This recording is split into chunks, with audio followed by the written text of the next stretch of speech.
గత 11 సంవత్సరాల్లో మరి కొన్ని ఎన్పిఏలు అయినాయి.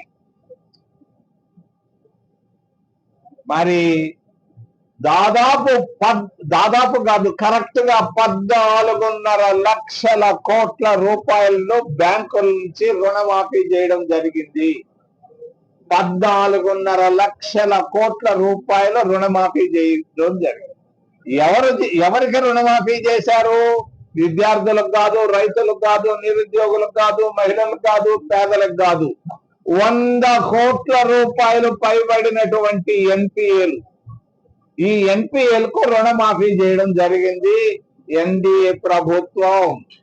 గత 11 సంవత్సరాల్లో మోడీ ప్రభుత్వం. నేను నిర్మలా సీతారామన్ని నేను సూటిగా అడుగుతున్నాను, నువ్వు 14.5 లక్షల కోట్ల రూపాయల రుణమాఫీ చేశావు కదా, ఎవరికి రుణమాఫీ చేశావు? గుజరాత్ రాష్ట్రంలో ఎంత చేశావు? ఆంధ్రప్రదేశ్ రాష్ట్రంలో ఎంత చేశావు? తెలంగాణలో ఎంత చేశావు? కర్ణాటక, తమిళనాడులో ఎంత చేశావు? ఎవరికి చేశావు రుణమాఫీ? 14.5 లక్షల కోట్లు అంటే చిన్న మొత్తం కాదు. ఇంత పెద్ద మొత్తాన్ని నువ్వు ఎవరికి రుణమాఫీ చేశావు? మరి దీంట్లో మతలబు ఉంది. రుణమాఫీలో 10% తీసుకున్నారు పెద్దలు, బీజేపీ పెద్దలు. 10%. ఈ 10% అంటే 1 లక్ష కోట్ల రూపాయలు రుణమాఫీల ద్వారా సంపాదించారు. ఎవరు తీసుకున్నారు ఈ డబ్బు? వీరు సూత్రధారి ఎవరు, పాత్రధారి ఎవరు? నేను సూటిగా అడుగుతున్నాను భారతీయ జనతా పార్టీని.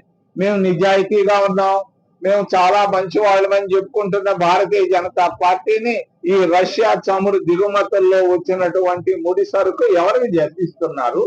రెండోది, ఎవరెవరికి బ్యాంకు రుణమాఫీ చేశారు, వాళ్ళ దగ్గర ఏం తీసుకున్నారన్న విషయాన్ని స్పష్టం చేయాల్సిన అవసరం భారతీయ జనతా పార్టీ పైన ఉందని తెలియజేస్తున్నారు.